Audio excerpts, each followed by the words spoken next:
siang semuanya. Selamat siang Miss Nabila. Selamat siang, apa kabar Ibu Alfia? Baik banget. Baik dan banget. sangat excited dengan hari ini karena kita Wah, punya webinar yang sudah sangat ditunggu-tunggu. benar sekali. Sudah siap menginspirasi hari ini? Iya, pasti dong. Semua pada hadirin hari ini adalah bertepatan dengan tanggal hari ini Bu Olivia. Hari Kartini Hari ya. Kartini. Jadi Kartini Indonesia sedang berkumpul hari ini, siap belajar dan berbagi inspirasi satu sama lain nih. Iya. Tentunya hari ini tak lupa nih pembicara kita yang sangat menginspirasi, yang siap menjadi superhero hari ini mungkin kali ya. Kita langsung welcome pembicara kita yang dari Surabaya Benar bergabung. sekali. Jadi ceritanya hari ini pembicara kita ya Ibu Sherly. Halo Ibu Sherly. Halo, selamat siang. Selamat siang. Jadi Ibu Sherly ini di Surabaya. Wah, Lalu kita itu ada di Palembang. Palembang, Kemudian terus? ada juga peserta yang dari Medan. wah, jadi ini sudah bersifat nasional nih. Iya, bisa dibilang seperti itu. Dan saya sih harapannya hari ini kita tuh jangan tegang ya. Bener banget, kayak sharing, terus ya perkumpulan para mama-mama, bener banget ya. Tapi kalau ada papa yang ikut boleh dong, Miss? Oh boleh ya. Ya, kita mau belajar hari ini nih berkaitan dengan sesuai dengan topik kita pada hari ini tentang pentingnya tentang pendidikan anak usia dini, walaupun di sisi yang lain kita masih menghadapi masalah pandemi yang Benar. kita belum tahu sampai kapan. Benar, kita sepakat nih, mungkin pandemi bisa membatasi aktivitas, tapi kita semua percaya bahwa pendidikan anak mungkin gak terbatas dan stop. Iya dong. Karena Mungkin buktinya nggak? saja dengan webinar hari ini kan kita tuh belajar. Benar. Tapi kita bisa bahkan lintas daerah, bisa. Benar sekali. Artinya sekarang kita mau mengubah pola pikir kita. Sebenarnya ini sesuatu yang penting kita jalani nggak? Penting banget sih. Iya. Mau nggak mau fase ini harus kita lewati, tapi bagaimana kita bisa ikut tetap berkembang walaupun dibatasi seperti ini. Iya. Hari ini adalah bukti sepertinya ya. Bukti. Ya, jadi dan Ibu Sherly juga sudah bersedia untuk menjadi narasumber kita hari ini. Thank you, kita Bu sangat Sherly. berterima kasih. Thank you. Dan untuk semua parents yang sudah bergabung di dalam webinar dan mungkin nanti masih akan ada yang menyusul ya. Benar sekali. Kita langsung saja mulai webinar kita untuk hari ini Miss Nabila. Benar. Dan saya harapkan kita semua bisa benar-benar mengambil momen ini Benar. untuk belajar dan nanti pasti di akhir sesi kita punya kesempatan untuk bisa tanya jawab dengan Bu Sherly. Iya. Ya, jarang Oke. banget loh kalau mau langsung ketemu harus ke Surabaya masalahnya. Mumpung hari ini Bu Sherly tuh ada di layar kita masing-masing. Benar sekali. Ya. Jadi mungkin dalam menyimak materi nanti yang akan dipaparkan oleh Ibu Sherly, Papa Mama juga sudah mulai bisa nih memikirkan kira-kira apa sih yang mau ditanyakan nanti. Benar. Terkait dengan perkembangan putra-putri mama dan papa, Iya. ya. Benar sekali. Kalau ngomong-ngomong soal anak nih Miss Nabila ya, Miss Nabila ini kan sudah berpengalaman bertahun-tahun menjadi seorang guru. Baru jadi guru ya. Iya Menjadi benar vice sekali. principal. Jadi Benar. dealing with many things gitu ya, Iya. Papa Mama dan juga Bu Sherly. Dan saya yakin tiap tahun pasti nggak ada anak yang case-nya sama. Wah jelas, berbeda dong. Beda ya Beda. semua ya. Nggak usah dalam 1 tahun, dalam 1 kelas pun case-nya berbeda-beda Case-nya dong. beda-beda ya. Seperti itu. Jadi ini kalau mengenai problematika anak-anak itu kita sangat memaklumi ya. Itu memang sesuatu yang sangat natural. Iya benar Nah, sekali. cuman kadang-kadang kita sebagai orang tua, saya juga sebagai orang tua nih ya, kadang-kadang kita tidak bisa menghandle hal itu. Benar. Jadi kadang-kadang tuh kita pikir, aduh anak aku bermasalah kali ya, gitu. Padahal karena kita tidak memahami anak Nah, dengan baik. benar. Nah, jadi hari ini tuh apa yang selama ini menjadi unek-unek dari Papa Mama, itu bisa jadi kita bahas. Benar. Sehingga kita punya satu pemahaman yang sama dan kita bisa memberi satu keputusan ya Iya. tentang anak saya dengan usia yang seharusnya memasuki masa pendidikan Usia usia sekolah, dini ini udah perlu nggak sih? Kenapa perlu begitu ya? Karena kadang-kadang kan kita melihat dari sisi sebagai orang tua saja. Iya, Nah, benar. Ibu Sherly akan memberikan paparannya dari Sudut sisi pandang. sebagai seorang psikolog ya, memahami tentang parenting, tentang kebutuhan anak-anak. Iya. Dan itu memang sesuatu yang sangat ilmiah dan bisa kita pahami supaya kita Benar. punya base pemahaman yang sama. Benar. Jadi cara kita menanggapi terhadap tumbuh kembang anak juga sama, Iya. sama-sama benar semua Nah, tentunya. sebelumnya nih, sebelum Ibu Sherly masuk pada materi, Bu Sherly, halo. Halo. Bagaimana dengan pengalamannya selama menjadi seorang psikolog yang menangani banyak anak? Kira-kira masalahnya tuh gimana sih? Atau mungkin perkenalan dulu ya biar Papa Mama tahu ini Bu Sherly siapa sih gitu. Dan sudah banyak menginspirasi di bidang apa nih coba? Oke, nah kalau saya sendiri psikolog ya, menempuh pendidikannya dulu ya, kan supaya ada basicnya nih, ada dasarnya yang bisa dipercaya ya, bukan cuma tiba-tiba gitu membicarakan sesuatu gitu ya. Nah, jadi saya menempuh pendidikan S1 psikologi, kemudian magister profesi psikolog. Setelah itu saya mulai berpraktek ya. Jadi ketika magister profesi itu kita sudah mulai bisa menentukan arah minat karir kita. Jadi sejak itu saya mulai tertarik pada anak dan keluarga. Jadi awalnya itu pada kasus-kasus perceraian orang tua dan efek atau dampaknya pada anak. Jadi stresnya gitu, perubahan perilakunya, adaptasinya, itu menjadi topik tesis sehingga diperdalam, kemudian praktek di bidang itu. Nah, kemudian waktu itu saya mengajar di Ubaya, Universitas Surabaya ya, salah satu universitas di Surabaya. Kemudian sempat dipercaya untuk mengkoordinir biro psikologi di sana selama beberapa tahun. Kemudian saya memutuskan untuk oke, saya mau lebih fokus ke anak nih. Nah, ini nih puncaknya nih, fokus ke anak. Jadi karena waktu di biro itu kan banyak sekali bidang ininya ya, bidang usahanya, jadi perhatiannya terbagi gitu. Kemudian saya akhirnya memutuskan untuk fokus ke anak dan keluarga. Saya memutuskan untuk pindah ke klinik anakku, Check My Child. Itu adalah cabang dari klinik anakku yang di Jakarta. Nah, beroperasi sampai ketika pandemi terjadi, yang sedang menjadi topik pembicaraan kita hari ini. Ketika pandemi terjadi, kemudian saya memilih untuk praktik mandiri. Sama di bidang anak, banyak melakukan deteksi dini pada tumbuh kembang anak. Ya, jadi kalau problematika anak itu biasanya kalau di pengalaman kami itu dari 2 tahun pertama, anak-anak itu mulai dikhawatirkan oleh orang tuanya. Di 2 tahun ini kok belum bicara, ada apa ya gitu. Nah, kemudian nanti di 2 tahun itu paling banyak, puncak pemeriksaan terjadi di anak usia 2 tahun. Orang tua biasanya menunggu. Kemudian nanti terjadi lagi di usia 6 tahun, menjelang 7 tahun, ketika orang tua mulai mendaftar sekolah. Kemudian sekolahnya kadang ini masih terlalu muda anaknya, kita tes psikologi dulu biasanya, jadi harus konsultasi dulu, harus observasi, pemeriksaan ya, sampai kita bisa menerbitkan atau mengeluarkan rekomendasi di usia muda dia sudah layak, sudah bisa beradaptasi dengan anak-anak usia sekolah yang lain belum. Jadi ada kalau di pengalaman saya itu ya di tengah-tengahnya ada juga problematika yang lain, tapi kalau terkait dengan edukasi dan perkembangan anak itu biasa terjadi pada usia 2 tahun dan sekitar 6 tahunan itu. Pada pertanyaan-pertanyaan seperti itu. Ini sudah bisa belum ya gitu. Bagaimana Miss Nabila setelah mendengar paparan dari Bu Sherly? Benar sih, mungkin Ibu Sherly berbicara dari segi parents ya yang aduh udah 2 tahun nih usia kayak gitu ya. Dan memang terjadi, Miss sebenarnya ngapain sih di usia TK itu belajar, orang tua masih belum banyak percaya pentingnya masa, kita bisa katakan golden age ya, masa anak-anak 2-6 tahun seperti itu. Memang terjadi Bu Olivia. Memang terjadi ya? Memang terjadi. Mengalami juga dari sisi sebagai seseorang yang ada di garda depan dealing with parents? Yap. Banyak yang bertanya apa sih aktivitasnya sebenarnya, untuk apa sekolah di usia anak mulai dari 2 tahun, 3 tahun, kan main Miss. Banyak orang tua yang merasa saya terlalu cepat untuk menyekolahkan anak. Mungkin jangan-jangan ini karena banyak dari antara kita, masyarakat kita melihat bahwa sekolah itu tidak bisa fun. Jadi kayaknya anak saya masih kecil, kalau dibebani kayak begitu masa kecilnya itu nanti jadi nggak fun lagi. Bener, mungkin case-nya begini ya, anak usia, kebayang gak sih sebagai mama yang menduga datang ke sekolah nyekolahin anak, dia berpikir, now open page 22 ya. No. langsung buka halaman gitu ya, PR dan sebagainya. Tapi hari ini ya, kalau saya sebenarnya benar-benar sangat excited dengan momen, karena sebentar lagi Ibu Sherly akan masuk dalam materi yang akan kita dengarkan bersama-sama.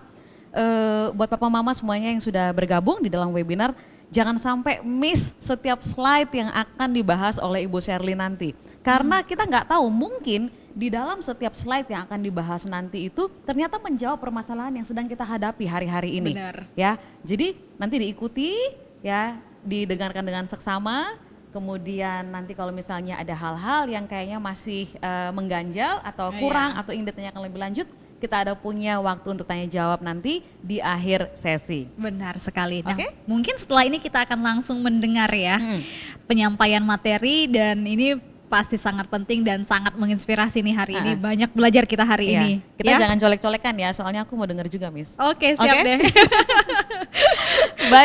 Baik Papa Mama semuanya yang mau siapkan catatan boleh ya, yang mau langsung ada ngambil cemilan gak sih? Atau mungkin lagi pada puasa semua, atau mungkin sambil reclining gitu ya. Cari posisi yang paling nyaman untuk bisa mengikuti acara webinar ini, dan kita mau simak sebaik-baiknya setiap slide yang akan dipaparkan oleh narasumber kita pada siang hari ini. Ada Ibu Sherly. Silahkan Ibu Sherly, waktu dan kesempatannya kita persilahkan. Dan kalau ada yang mau pertanyaan ya, pertanyaan bisa boleh diketik di chat box. Nanti akan kita bahas di akhir sesi. Terima kasih, silahkan Bu Sherly. Oke, terima kasih kembali. Baik, Papa Mama semuanya, selamat siang. Sekali lagi saya ucapkan selamat bergabung bersama kami semua hari ini. Terima kasih kepada tim dari My School ya, sudah mempercayai saya untuk bisa berbagi hari ini. Semoga apa yang saya bisa bagikan, bisa sharingkan hari ini bisa bermanfaat untuk semuanya ya, untuk membantu tumbuh kembang, untuk membantu kita memandu perkembangan dan pertumbuhan anak-anak kita. Oke, nah hari ini kita ada topik ya, ada topik yang sangat hangat menjadi bahan pemikiran kita karena berlangsung di masa pandemi ini ya. Orang tua biasanya bertanya-tanya tentang perlu atau tidak ya anak itu sekolah di masa pandemi ini. Itu pertanyaan yang sering sekali terdengar sekarang ini ya. Sering juga dalam proses konsultasi ditanyakan. Jadi senang sekali kita bisa bergabung hari ini, berkumpul bersama. Kita bisa saling berbagi ya. Semoga nanti apa yang menjadi pemikiran atau kegalauan dari Papa Mama bisa kita jawab sama-sama ya. Oke, kita mulai yuk. Kita minta bantuan untuk dibantu sharing dulu ya. Oke, nah kita tunggu dulu. Oke. Oke, ini topik kita hari ini ya, the urgency of early childhood education versus pandemic ongoing. Nah, kita topik bahasan ini kita akan mulai lebih dulu dari satu pertanyaan saya kepada Mama Papa. Next slide. Nah, tentu saja kita harus merefleksikan diri kita dulu sebelum kita beranjak lebih jauh ya. Saya ingin bertanya lebih dulu. Papa Mama mungkin punya catatan ya, boleh mencatat, boleh mengingat gitu ya. Pertanyaannya adalah berapa usia si kecil saat ini ya? Apakah usia 2 tahun, 3 tahun atau sudah 7 tahun gitu ya. Sehingga nanti akan berkaitan dengan pertanyaan tentang perlu atau tidak ya menikmati atau bergabung dalam early childhood education ya. Oke. Usianya sekarang berapa nih? Bahagia sekali nih ya. Ada yang happy ulang tahun kedua, ada yang ulang tahun kelima gitu ya. Senang sekali kalau melihat mereka sudah mulai bertumbuh dan berkembang dengan sehat. Nah, slide berikutnya dulu. Nah, tapi sejak 3 tahun terakhir kita menjalani masa pandemi. Ya, 2020, 2021, dan 2022. Dan seperti tadi dikatakan Bu Olive, kita belum tahu ini akan berakhir kapan. Ya, dan sepanjang masa itu kita diwajibkan oleh pemerintah maupun oleh diri kita sendiri karena kekhawatiran tertentu kita di rumah aja. Sehingga kaitannya kemana tadi? Anak-anak perlu nggak sih, perlu atau tidak sih berangkat ke sebuah bangunan ya, bertemu dengan Miss Nabila dan rekan-rekannya yang lain gitu ya, untuk belajar di sana, perlu atau tidak, atau kita diam saja di dalam rumah gitu. Oke, next slide.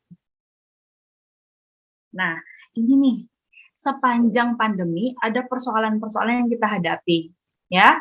Ada ketidakpastian dalam situasi ini belum sebentar. Oke. Nah, ada ketidakpastian yang menimbulkan kecemasan pada anak maupun orang tua. Yang menjadi perhatian kita adalah bagaimana kalau anak-anak kita ternyata mengalami hal ini. Bahwa sepanjang masa pandemi anak-anak itu karena situasinya tidak pasti, boleh pergi, boleh enggak, mau keluar nggak jadi keluar gitu ya. Jadi ketidakpastian yang sering terjadi yang menimbulkan kecemasan. Belum lagi ketidakpastian ya, kita tahu ya kalau kita orang dewasa, kebijakan-kebijakan yang berganti-ganti ya, sehingga berdampak pada kehidupan rumah tangga dan juga relasi kita dengan mereka. Ada juga loh mama papa yang anak itu kemudian mengalami depresi dan kesulitan tidur. Nah, karena kita hari ini bicara tentang Hari Kartini ya, lebih berpotensi terjadi pada anak perempuan loh. Ya, jadi kita perlu hati-hati.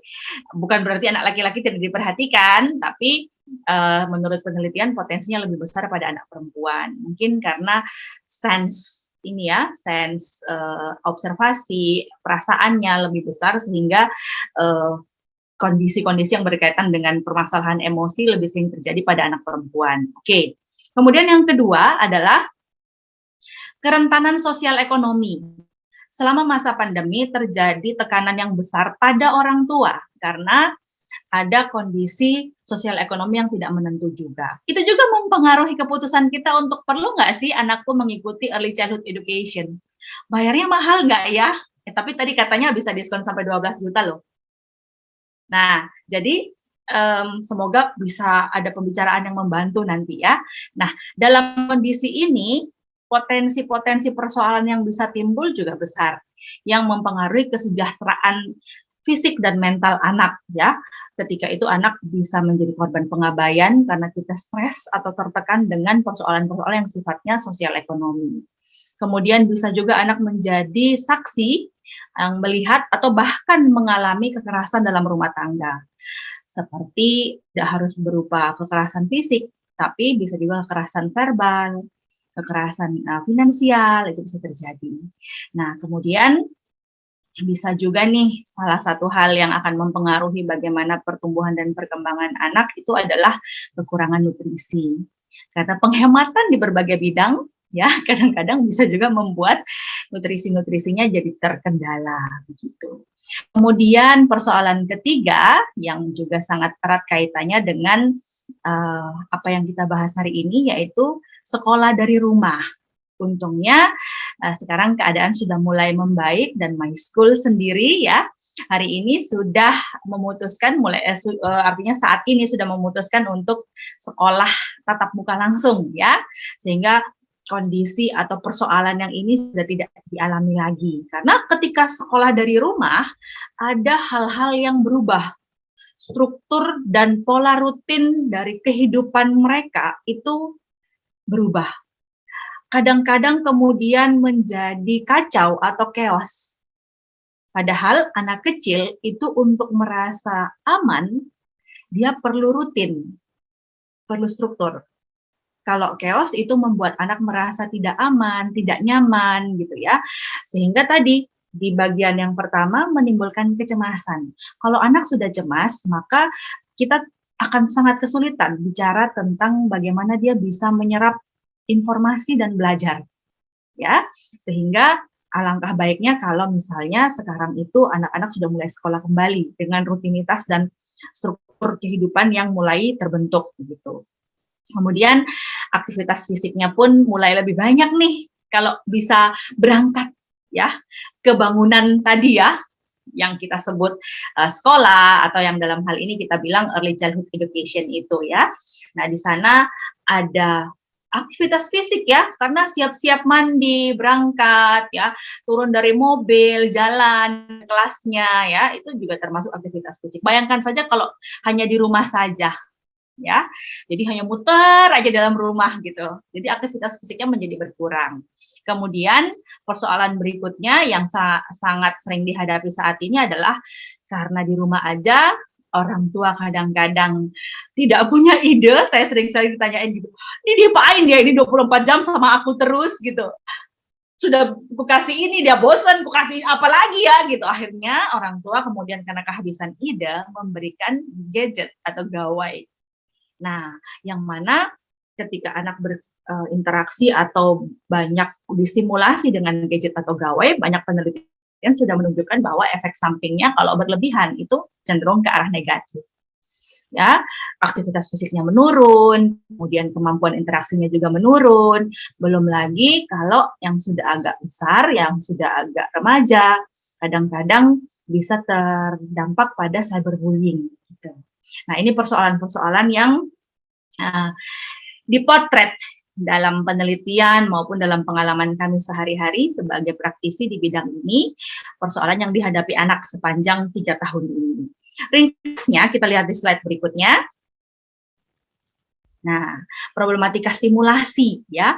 Pertama, harus kita sadari bersama-sama. Tadi saya ajak mama papa untuk coba ambil bolpen, ambil pensil, ambil alat tulis, coba kita menata ya proses kita hari ini ketika kita berbagi. Apakah anak saya di usia tadi, kami sekeluarga mengalami situasi seperti yang tadi saya gambarkan atau tidak, di aspek yang mana saja, dan ini ringkasnya apakah kami mengalami tekanan ekonomi, ya, dalam kondisi seperti ini, apakah berdampak juga pada fisik, ya, mulai terasa sering pusing, ya, kurang tidur, atau juga berdampak secara psikologis gitu ya.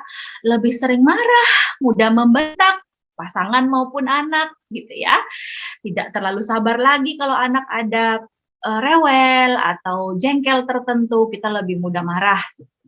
Kemudian apakah sampai menimbulkan bahaya fisik dan psikologis ya? Anak kemudian menjadi takut terhadap kita sendiri, atau kadang tidak kepada kita tapi pada hal-hal yang tidak jelas gitu ya, takut tidur sendiri atau kemunduran secara psikologis yang tadinya tidak sudah bisa pipis sendiri, tidak ngompol lagi, sekarang mundur. Nah, itu tanda-tanda yang harus diwaspadai. Kemudian ya, dengan kondisi saat ini salah satu problematika yang menjadi tantangan adalah orang tua kekurangan waktu dan pengetahuan yang memadai untuk mendampingi anak. Ketika pandemi terjadi, kemudian kita dibatasi untuk sekolah dari rumah gitu ya, belajar dari rumah, anak-anak sebaiknya yang kecil-kecil yang lebih rentan menurut penilaian kita kemudian menjadi tidak usah kemana-mana, di rumah saja. Padahal orang tua sebenarnya merasa atau menilai diri, saya tidak tahu apa yang harus saya lakukan pada anak ini. Gitu. Nah, kemudian ketika itu terjadi, jadi begini, secara fisik maupun secara psikologis 24 jam yang dihabiskan oleh anak itu kemudian menjadi berputar begitu saja gitu. Ada rasa bosan ya, padahal anak usia dini itu sangat penting untuk eksplorasi. Dia mau pegang ini, pegang itu, mau lihat ini, mau lihat itu. Bayangkan saja kalau rumah kita itu, kalau rumahnya besar, lapangannya luas, nggak apa-apa. Kalau rumahnya tipe elo lagi, keluar elo lagi, masuk elo lagi gitu. Nah, eksplorasinya menjadi lebih sulit gitu ya. Nah, sehingga apalagi misalnya banyak barang di rumah nih gitu, berantakan gitu. Karena sibuk gitu. Karena semua anggota keluarga ada di rumah. Jadi mama itu merasa sangat kesulitan. Ini sering terjadi. Mama-mama sering mengeluh gitu. Karena papanya ada di rumah, anaknya ada di rumah. Semuanya berantakin. Saya kapan beresinnya? Saya beresin di sini, mereka berantakin di situ.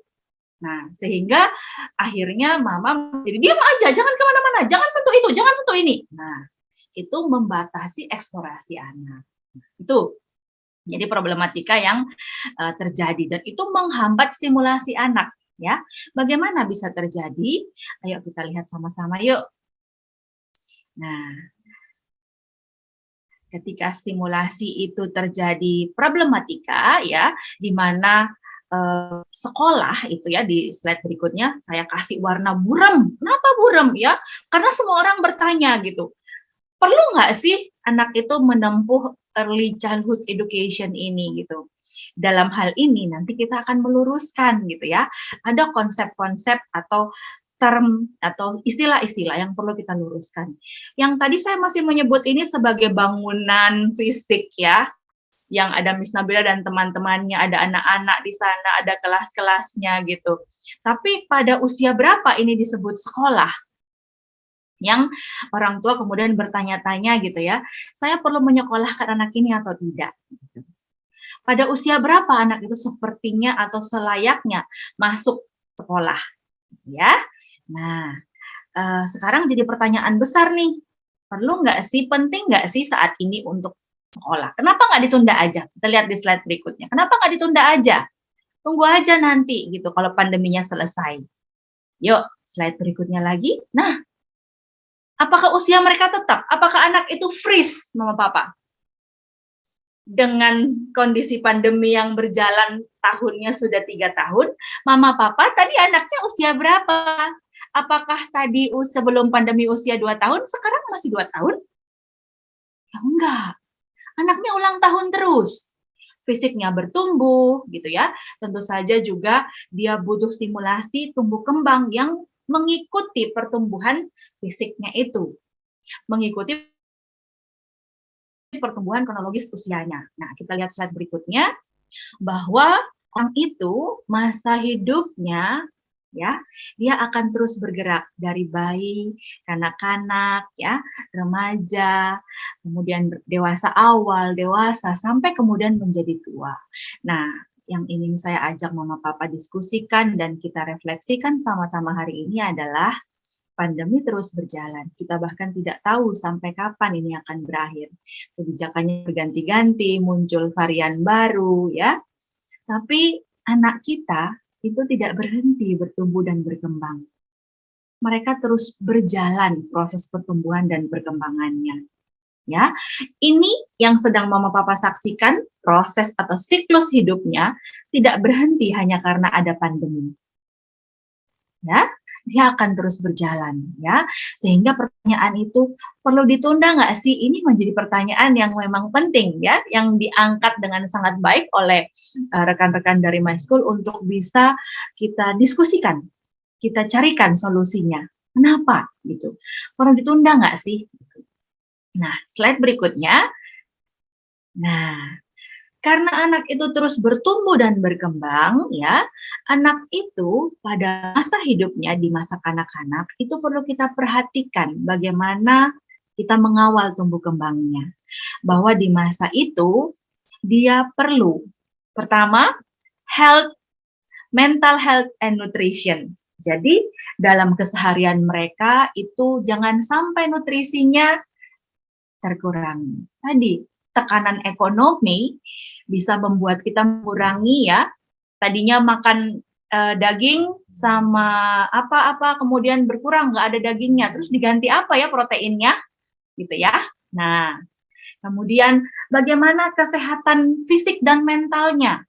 Kita perlu perhatikan juga apakah dengan tekanan ekonomi yang kita alami, tekanan sosial, ketidakpastian yang kita alami, kemudian membuat kita menjadi tidak memperhatikan bagaimana kebutuhan perkembangan mereka. Bahwa mereka butuh eksplorasi, tapi mama capek, jadi bagaimana nih solusinya? Gitu. Mama gimana terus nih? Nah, kemudian kita juga perlu melihat support atau dukungan keluarga kepada mereka. Ya, secara ekonomi dan secara pengasuhan. Jadi kita tidak bisa lepas begitu saja. Kita perlu menyadari semua aspek yang mengelilingi ya kehidupan anak itu. Bukan hanya anak itu sendiri, tapi bagaimana lingkungan keluarga itu bisa membantu tumbuh kembangnya, bisa berefek membantu, bisa berefek buruk ya. Kemudian yang kita bahas hari ini adalah early learning. Jadi anak-anak itu perlu sekali ya kesempatan untuk berada di lingkungan yang peduli, yang memperhatikan, yang menstimulasi, supaya mereka bisa belajar apa yang mereka butuhkan untuk mereka pelajari, ya, untuk bisa sukses di kemudian hari. Jadi early learning itu menjadi fondasi, ya, supaya mereka belajar. Apa saja nih bekal-bekal yang harus lakukan dan ku miliki supaya aku bisa sukses di kemudian hari. Tentu saja mama papa membayangkan anakku itu nanti mau jadi apa ya gitu. Jadi bankir yang punya bank tadi, jadi dokter yang punya rumah sakit, atau jadi apa anakku? Atau anakku biar jadi ini aja deh, di rumah aja jual koran kan ya enggak ya. Nah, bikin koran gitu, jangan jual koran, bikin koran. Nah, sehingga nih fondasinya nih perlu dibuat nih. Kemudian kalau misalnya ada yang butuh penanganan khusus ya, nanti kita akan menyediakan yang namanya special needs atau early intervention. Kalau memang butuh sesuatu yang khusus. Jadi untuk tumbuh kembang anak di masa ini, untuk dia sejahtera, untuk dia siap gitu. Ini adalah hal-hal yang perlu dibekali atau diperhatikan. Nah, oke, kita lihat slide berikutnya. Sehingga di masa tadi early childhood-nya itu ya, penting sekali pendidikan prasekolah. Nah, di sini kenapa Ibu Shirley tidak pakai sekolah?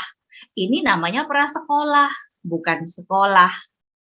Memang biasanya menempel pada sekolah SD, SMP, SMA ya, sebuah yayasan atau sebuah institusi ya, biasanya memiliki juga ya pendidikan prasekolah ya, yang tergolong pendidikan prasekolah itu adalah playgroup dan kindergarten. Nama bahasa Indonesianya playgroup itu kelompok bermain dan taman kanak-kanak. Nanti SD itu baru sekolah dasar. Jadi baru sekolah yang sebenarnya itu di situ sekolah bagian paling dasarnya. Tapi apakah kemudian kita tunggu aja nanti SD aja? Boleh juga. Saya nggak melarang kalau misalnya memang mau menunggu nanti sekolah pas sekolah dasarnya, ya nggak apa-apa. Nanti kita bicarakan apa yang bisa dilakukan supaya nanti dia sekolahnya di SD aja, prasekolahnya biar saya urus sendiri di rumah gitu, ya. Walaupun tadi ada tuh pembicaraan di atas, kadang-kadang orang tua ada yang bertanya-tanya, saya apakan nih anak gitu. Kalau mama papa sudah tahu, ada beberapa orang tua yang tahu betul gitu. Saya tahu apa yang harus saya lakukan pada anak saya di usia prasekolahnya. Sehingga nanti ketika dia sekolah, dia siap. Ya silakan, nggak apa-apa. Nggak ada yang melarang, nggak ada yang mengharuskan untuk sekolah. Boleh gitu ya. Nah, tapi tadi, kalau misalnya ada pertanyaan, saya apakan, maka itu menjadi awal untuk kita perlu mencari orang yang bisa berdiskusi dengan kita, yang bisa bekerja sama dengan kita untuk menata fondasi prasekolahnya itu. Menata fondasi untuk early childhood learning-nya itu, ya.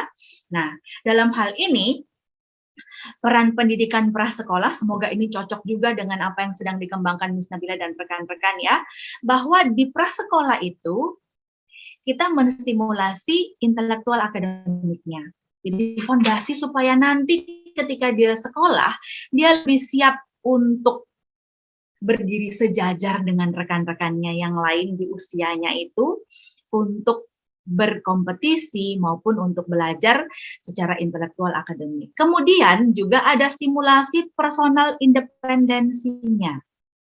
Jadi berangkat ke sekolah itu ada stimulasi untuk anak itu bawa tas sendiri, ya, lepas sepatu sendiri, letakkan sepatumu di tempatnya. Jadi ada kemampuan bantu diri yang mereka kembangkan. Yang kadang-kadang orang tua itu suka gini, kenapa kalau sama missnya di sekolah dia patuh, disuruh taruh tas dia naruh. Kalau saya yang suruh ngomong sampai setengah mati dia nggak melakukan gitu ya. Nah, itu dia. Kalau sampai terjadi case seperti itu, maka mama papa butuh bantuan, ya. Kemudian ada stimulasi sosial emosional juga untuk berpisah dari orang tua, untuk mengenal lingkungan lain selain orang tuanya, mengenal teman, bagaimana dealing atau mengatasi persoalan-persoalan misalnya rebutan. Kadang-kadang saya sering ditanya ini, anak saya ini anak tunggal, Miss, atau Bu Shirley. kalau ketemu anak lain itu suka susah kalau berbagi mainan. Saya harus gimana gitu. Kadang-kadang ada yang tanya, saya sekolahin nggak ya? Sekolahin tuh maksudnya saya prasekolahkan gitu. Ya bisa juga gitu. Karena ketika dia di taman kanak-kanak atau di kelompok bermain, tentu saja akan bertemu dengan anak lain, ya, sehingga ada kesempatan untuk berinteraksi dan beradaptasi tentang kalau mainan ini punya Miss Nabila, terus kamu mau pinjem, terus kita harus gimana gitu, minta izin atau asal ambil aja gitu. Terus sudah dipegang sama yang satunya gimana? Nah, ada proses penanganan ya, pendampingan yang dilakukan di pendidikan prasekolah tersebut untuk mengatasi persoalan-persoalan semacam itu ya. Jadi biasanya idealnya pendidikan prasekolah itu menstimulasi 3 hal utama ini ya. Semoga cocok ya nanti ya. Nanti Papa Mama boleh diskusi sama Miss Nabila dan rekan-rekannya gitu ya. Apakah memang ini sudah termasuk dalam stimulasi di sekolah atau belum? Sekolah prasekolahnya Miss Nabila gitu ya. Oke, kita ke slide berikutnya. Sehingga pertanyaan tentang kenapa tidak ditunda saja tadi kita tanyakan itu membuat saya mengembangkan pertanyaan lebih lanjut. Ketika masa pandemi terjadi, ya, kita jadi bertanya-tanya, anak-anak perlu sekolah atau tidak, bahkan perlu prasekolah atau tidak ya, gitu. Sekolah aja kita pertanyakan, apalagi yang prasekolah. Perlu nggak ya prasekolah? Nah, pertanyaan yang saya kembangkan adalah apakah Papa dan Mama mau menunda stimulasi yang tepat? Ya, karena ketika masa pandemi berlangsung, ketika masa pandemi berjalan gitu, ketika kita menahan anak ya yang kita stimulasi secara pribadi atau secara mandiri, padahal dengan catatan loh ya, padahal kita tidak tahu cara yang tepat. Apakah mau kita biarkan saja atau kita asal stimulasi? Terus apa ya? Kalau misalnya saya nggak mau nih, saya mau anak saya itu dapat stimulasi yang tepat. Apa yang bisa kita lakukan untuk stimulasi yang tepat? Kemana? Kemana saya harus mencari stimulasi yang tepat atau orang yang tahu bagaimana cara stimulasi yang tepat? Itu pertanyaannya. Kalau mama papa sendiri saat ini masih bertanya-tanya, anak umur 2 sampai menjelang 7 tahun itu harusnya ngapain? Harusnya diapakan dan harusnya bisa apa? Kalau belum tahu, belum mencoba menerapkan, masih bingung, masih membandingkan dengan anak tetangga atau anak saudara dan ternyata loh kok anakku belum bisa gini gitu ya. Dan kita menjadi ragu-ragu, maka sebaiknya kita mencari ya informasi lebih lanjut, mencari apakah mungkin ada rekan-rekan ya, ada orang-orang lain yang berkompetensi dan berdedikasi untuk mengerjakan ini ya, pendidikan prasekolah ya. Oke, kita lanjut ke slide berikutnya. Nah, slide berikutnya kita bicara tentang ini dia. Kenapa saya itu mempromosikan ya, menggalakkan orang tua untuk jangan sampai kehilangan masa ini. Yang tadi saya katakan usianya bertambah, dia tidak berhenti ketika pandemi terjadi karena ini krusial sekali. Pertumbuhan dan perkembangan anak dimulai sejak hari pertama konsepsi, ya. Sejak hari pertama konsepsi dari sepanjang masa kehamilan itu, ya. Sejak hari itu sampai dia lahir dan mencapai usia 2 tahun pertama. Itu adalah 1000 hari pertamanya. Dan di 1000 hari pertamanya itu otaknya bertumbuh dan berkembang paling cepat dalam sejarah hidupnya. Jadi kalau misalnya nanti usianya 80, ya puji Tuhan ya sampai 80, masa tercepat otaknya bertumbuh itu ya di 1000 hari pertama itu. Setelah itu ya dia slow aja, pelan-pelan aja. Yang paling cepat adalah di sampai 2 tahun pertama. Kemudian setelah itu di 1000 hari berikutnya sampai dia berusia 5 tahun terjadi lagi, masih ada pertumbuhan dan perkembangan otak, dan itu mengisi sampai 90%. Jadi cetakannya itu sudah terjadi di 5 tahun pertama kehidupannya. Nanti sisanya 10% berikutnya akan bertumbuh dan berkembang sepanjang masa hidupnya setelah itu. Jadi setelah 5 tahun itu ada pertumbuhan dan perkembangan, tapi tidak sepesat dan tidak sebanyak ketika di masa kehamilan, masa awal kehidupan sampai dengan 5 tahun pertama. Nah, 5 tahun pertama tuh anak sedang apa sih? Di mana sih dia? Gitu. Ya, jadi kalau misalnya di usia ini, di masa pandemi, anaknya mama papa tadi, 2 tahun, 3 tahun, 4 tahun, 5 tahun, itu adalah masa yang sangat penting. Jadi ayo kita cari stimulasi yang tepat untuk membuat pertumbuhan dan perkembangan otaknya tidak sia-sia, tidak terhambat, ya, tidak kosongan. Gitu. Oke, yuk slide berikutnya nih. Ya itu di 10% sisanya aja nanti gitu. Jadi sebenarnya gini, kalau kita bekerja sama dengan pendidikan prasekolah, sebelum anak itu mencapai usia 7 tahun dan masuk sekolah dasar, justru pekerjaan Miss Nabila dan rekan-rekan di prasekolah lebih berat. Ya, dibandingkan kalau sudah SD. Karena di masa itu kita harus berlomba-lomba nih dengan kecepatan pertumbuhan perkembangan otaknya, kita isi sebanyaknya gitu. Nah, yuk kita lihat slide berikutnya. Nah, karena begini, ini teori nih, kita mulai masuk ke sesuatu yang lebih berat ya. Nah, karena di usianya dia ya dari 0 sampai 2 tahun, 2 sampai 7 tahun sampai nanti 11 tahun ke atas. Itu 11 tahun ke atas sudah jadi satu aja. Tapi di masing-masing ini 0 sampai 2, 2 sampai 7 itu ada saking pesatnya itu dibagi-bagi. Menjadi di masa ini dia belajar apa, masa ini dia belajar apa, dia mengembangkan apa. Jadi kalau di usia 0 sampai 2 tahun itu sifatnya sensori motor. Sensori motor itu berarti dia perlu menyentuh, mendengar, melihat, merasakan, dan bergerak. Dia belajar di lingkungan sekitarnya. Bayangkan kalau pandemi kita taruh aja di dalam rumah. Apa yang dia sentuh? Yang dia sentuh ya lantai. Karena kita tidak keluar lagi ke taman bermain. Yang dia sentuh tembok. Ada pohon di dalam rumah gitu. Bagus kalau ada dedaunan. Tapi kalau mama-mama kalau disentuh daunnya nanti rusak deh, jangan sentuh. Nah, padahal anak perlu belajar ya menyentuh permukaan-permukaan tertentu gitu. Kemudian nanti di usia 2 sampai 7 tahun anak itu mulai masuk ke tahap pra-operasional, konkret. Sama, masih menyambung dari tahap sensori motornya, anak belajar ya merepresentasikan apa yang dia pahami dari sesuatu yang konkret itu menjadi gambar dan bahasa.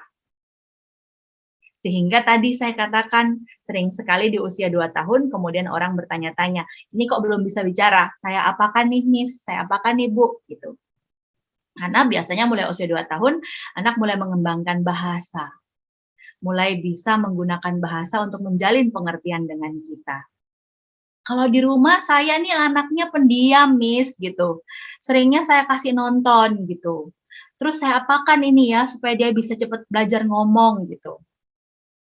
Sering sekali pertanyaannya, apakah saya sekolahkan, artinya saya prasekolahkan ke playgroup aja, gitu. Boleh juga kalau misalnya kendalanya adalah ibu atau bapak, papa mama kesulitan untuk menstimulasi sendiri. Ya, anak-anak di usia 2 sampai 7 tahun mulai suka gambar-gambar.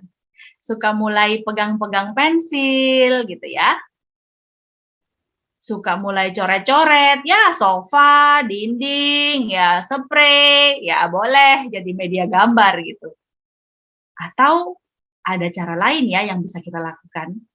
Nah, ini di usia ini nih. 2 sampai 7 tahun. Di tahap pra-operasional ini, mereka mengembangkan kemampuan untuk merepresentasikan dunia menggunakan gambar dan kata. Ini ada kemampuan berpikir yang distimulasi di sana. Mama papa kira-kira sudah tahu atau belum apa yang dilakukan di usia ini? Kalau belum, ayo cari, baca informasi, ya, cari informasi, edukasi diri sendiri, cari orang yang bisa bekerja sama untuk stimulasi tepat di usia ini. Karena ini sifatnya itu progresif. Kalau misalnya di bawahnya terkendala, fondasinya tidak kuat, runtuh bisa terjadi. Pada saat nanti kelas 3 SD, sering sekali kita mendapati ada persoalan kelas 3 SD, kesulitan konsentrasi, usia 9 tahun biasanya sering terjadi, puncak. Oh tadi saya katakan 2 tahun, 6 tahun, nanti 9 tahun anaknya datang lagi, kalau basic atau dasarnya bermasalah. 9 tahun itu usia yang paling sering datang karena di sekolah sudah mulai ada soal-soal yang sifatnya abstrak, soal cerita, matematika yang ada ceritanya, ada pecahannya, sudah mulai sulit dan rumit gitu. Kalau basic atau fondasinya tidak bagus, biasanya akan menjadi persoalan ini ya, sekolah lagi dan akan berkunjung lagi ke psikolog biasanya. Jangan sampai. Oke, nah kita lihat slide berikutnya.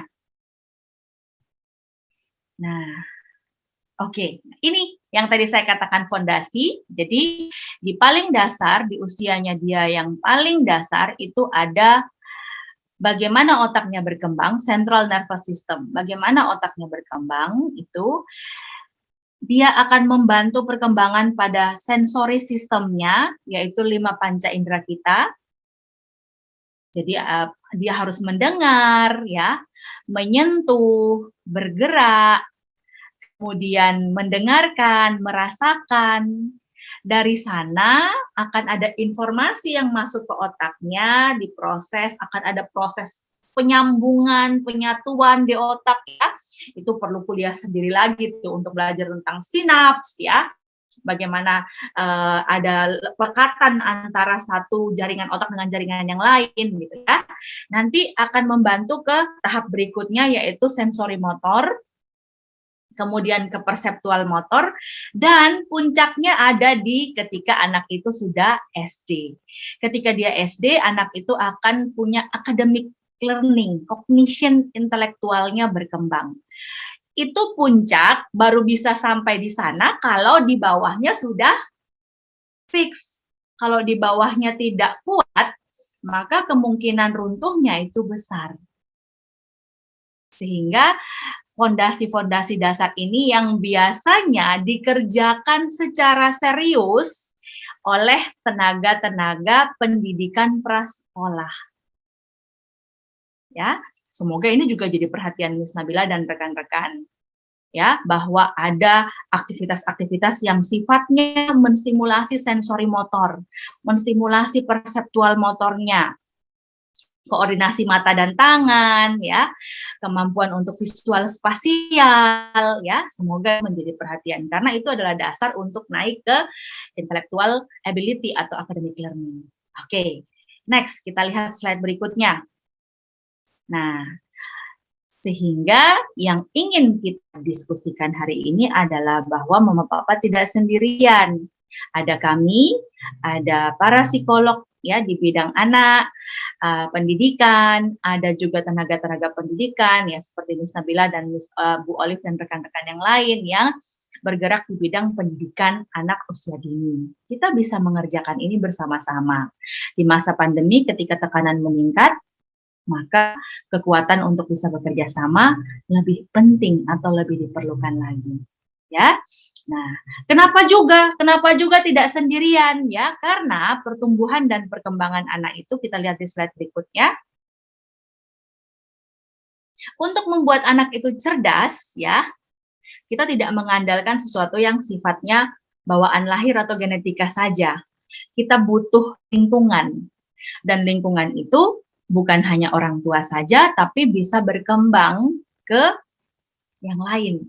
Tetangga, sekolah, ya prasekolah, ya guru, kemudian rekan-rekan di sekolah, ya itu termasuk pengaruh lingkungan. Dan lebih luas lagi seperti yang saya sampaikan di awal, pengaruh lingkungan itu bisa jadi kebijakan-kebijakan pemerintah, kebijakan sosial ekonomi, harga minyak goreng ya, bisa mempengaruhi bagaimana pertumbuhan dan perkembangan anak.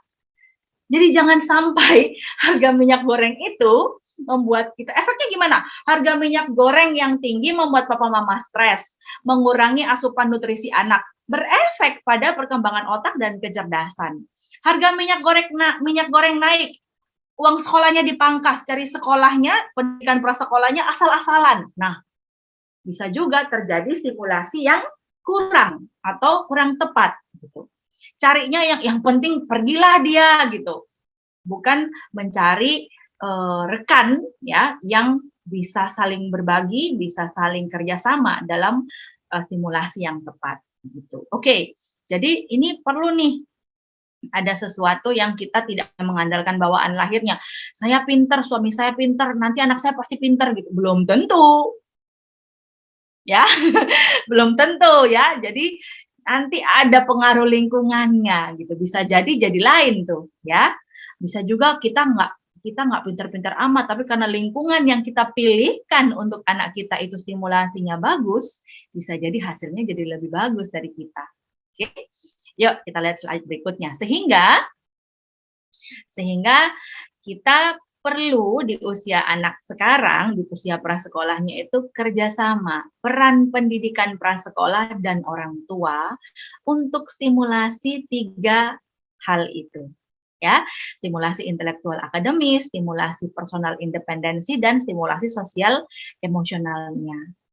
Nggak bisa kerja sendiri, sekolah nggak bisa sendiri, prasekolahnya nggak bisa sendiri, orang tuanya juga nggak bisa sendiri.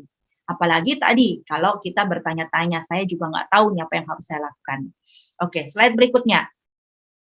Kenapa nggak sekolah sendiri?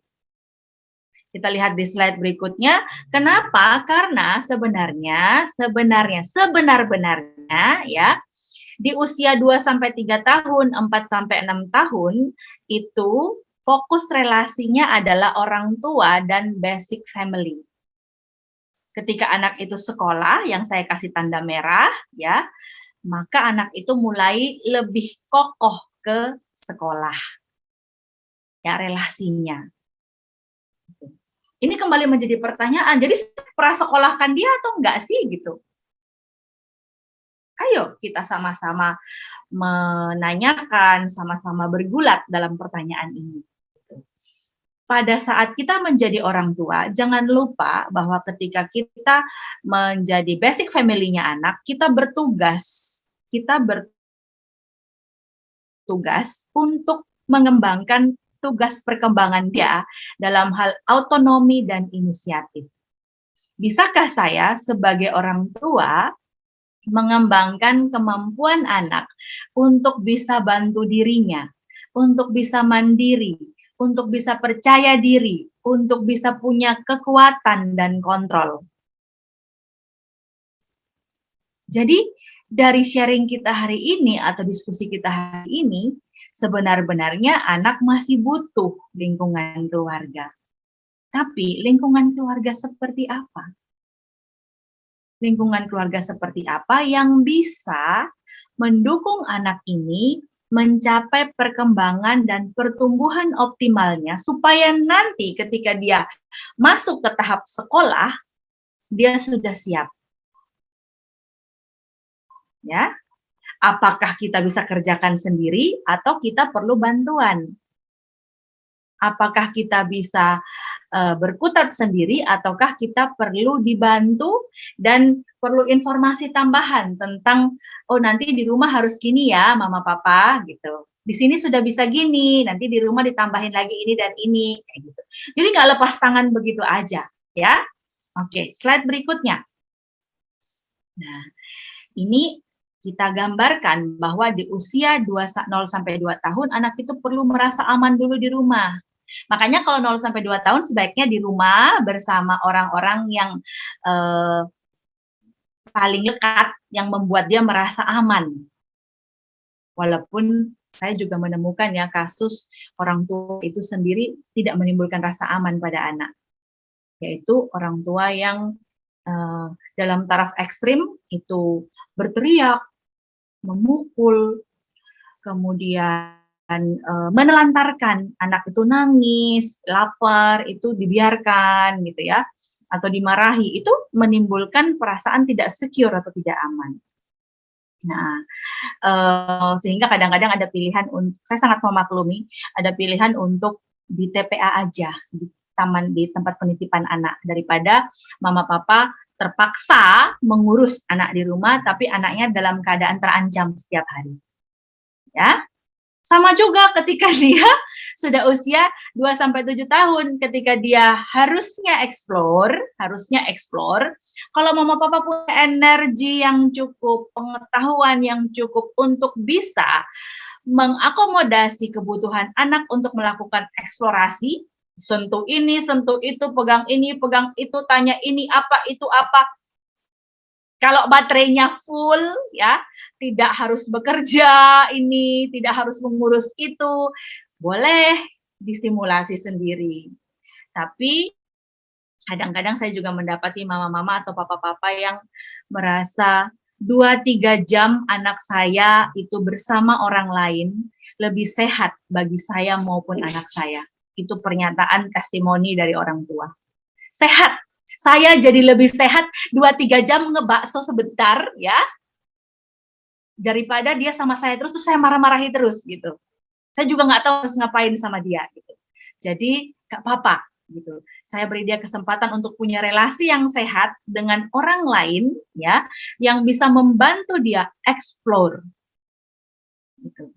Ada juga orang tua yang mengaku ke saya gini, Miss, saya tuh memang susah loh. Kalau kotor sedikit saya suka marahin dia.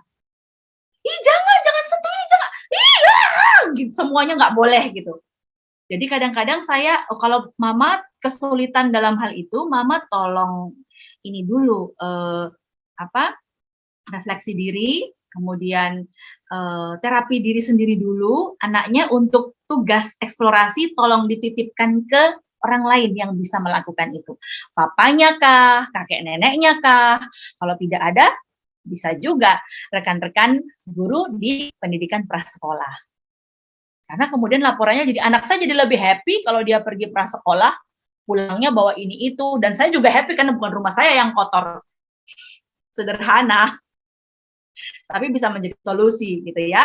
Nah, kemudian nanti di usia sekolah, di operasional konkret itu anak mulai tumbuh confidence-nya.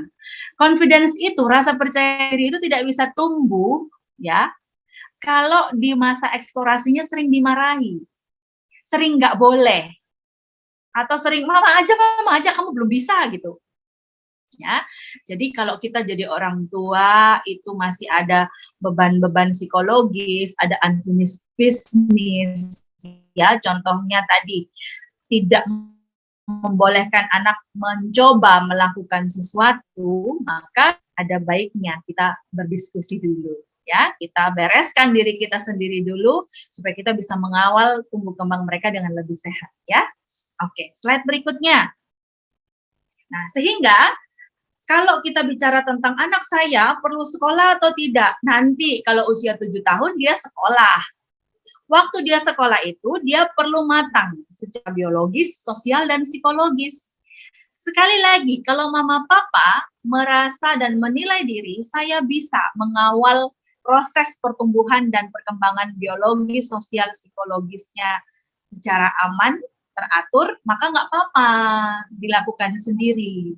Tapi kalau belum, maka mari kita diskusikan sama-sama. Boleh cari psikolog, boleh cari konselor pendidikan, boleh juga anaknya ikut sekolah, prasekolah, ya. Nah, jadi apa yang harus kita lakukan nih?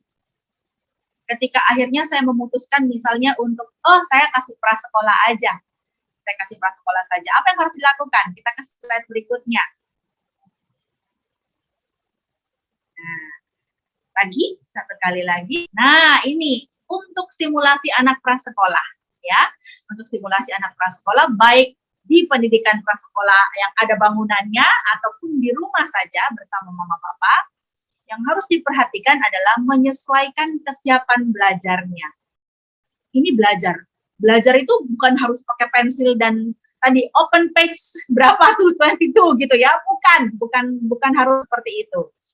Anak bisa belajar dari buku, bisa belajar dari TV, bisa belajar dari video tertentu, bisa belajar dari pengalaman orang tuanya. Jadi kita perlu menyesuaikan dengan pada usia ini anak itu sudah siap belajar atau belum dan dia siapnya sampai level mana. Kemudian sesuaikan target belajarnya.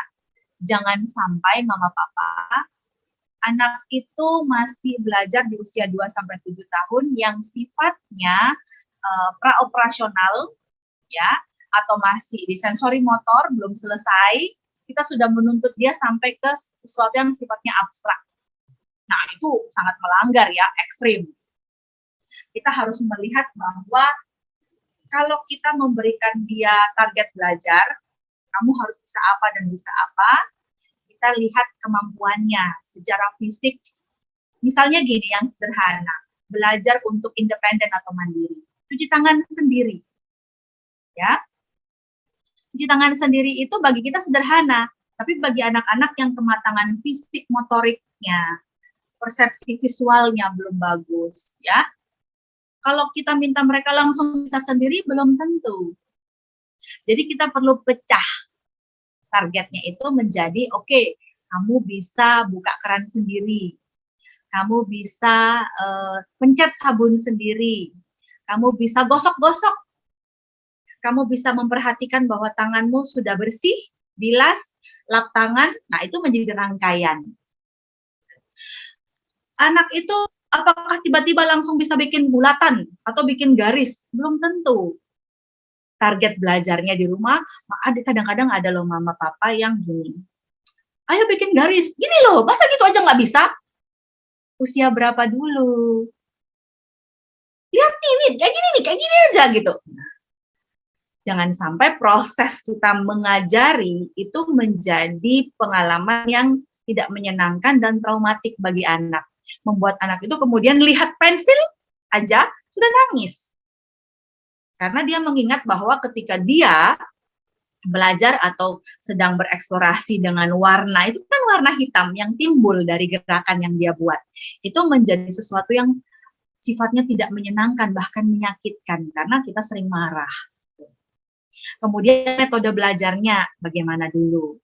Ya, untuk anak usia 2-7 tahun yang prasekolah, ya, metode belajarnya itu ya harus konkret.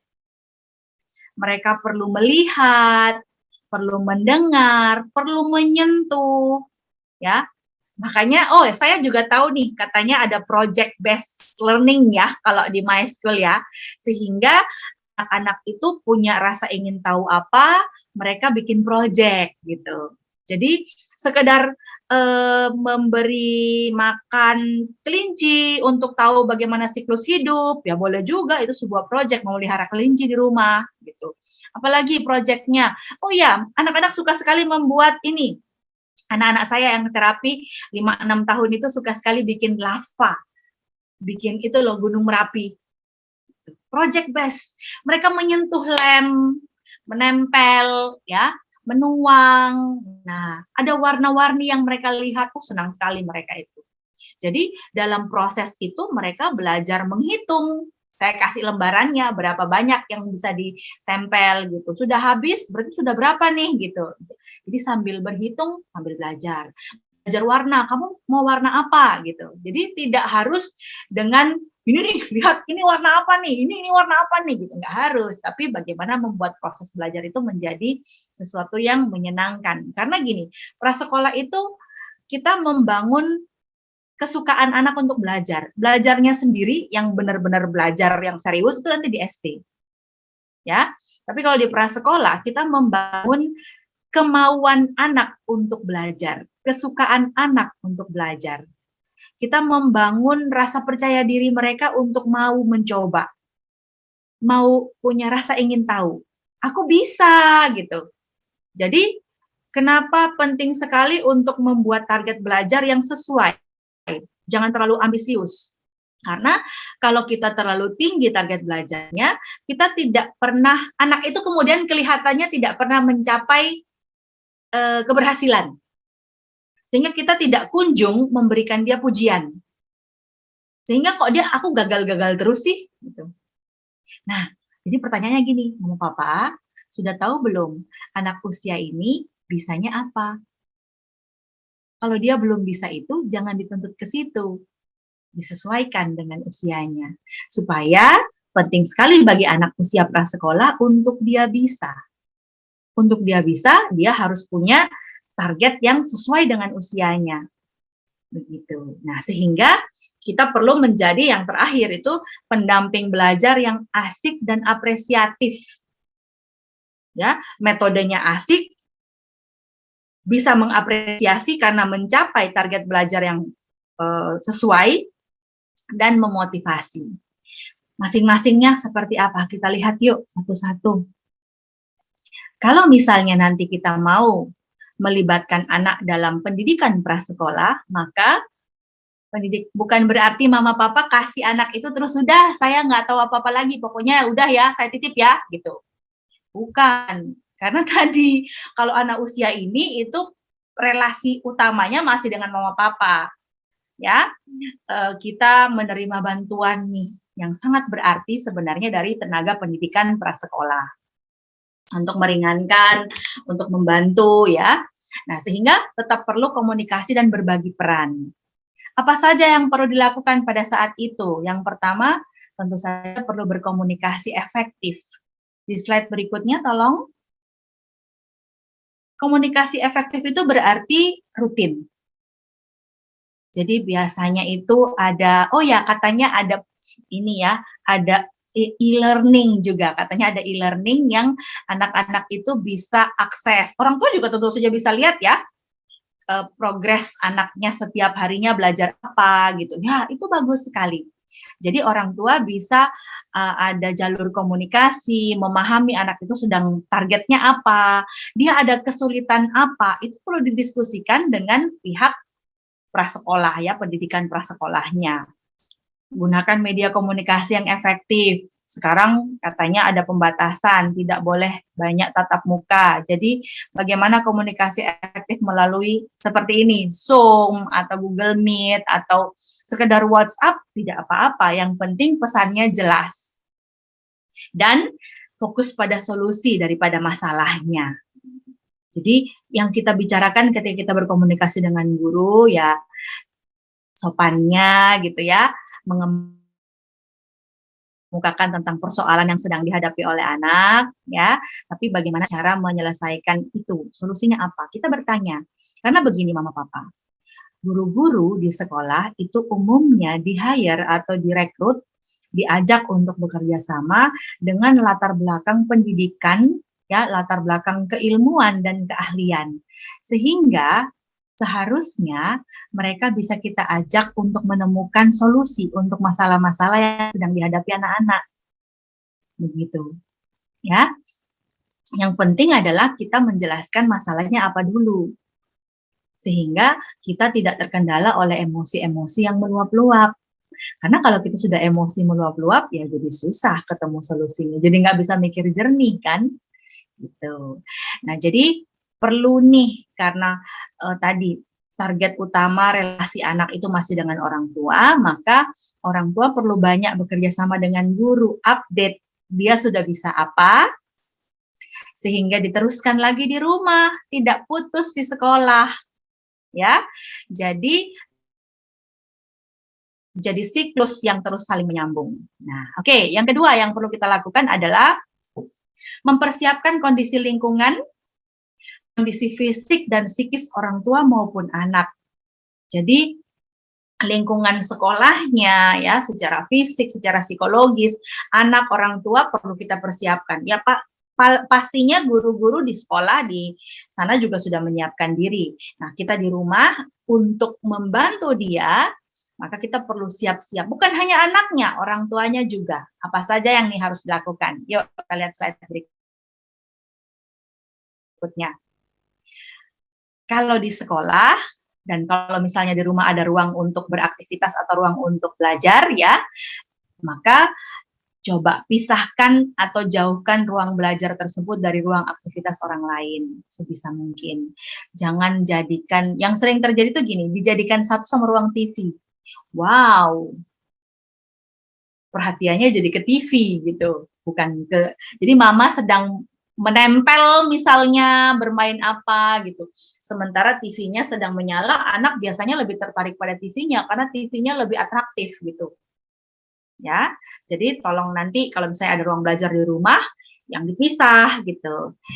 Kemudian jangan banyak distraksi di ruang itu gitu ya, apalagi mainan-mainan yang berserakan gitu.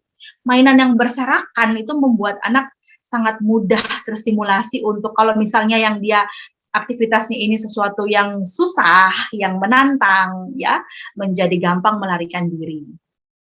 Kemudian tinggi meja, kursi, sandaran kursinya untuk membantu anak itu bisa fokus, menyerap dengan baik informasi yang kita berikan, maka perlu yang sesuai dengan ukuran tubuhnya. Jangan sampai proses itu menjadi susah karena aku jadi susah duduknya, capek, jadi anaknya jadi gini, gitu, jadi gak enak semua duduknya. Akhirnya jadi, duduk yang tegak kenapa sih gitu. Akhirnya kita jadi berkutat dengan proses duduknya dibandingkan proses belajarnya, gitu ya.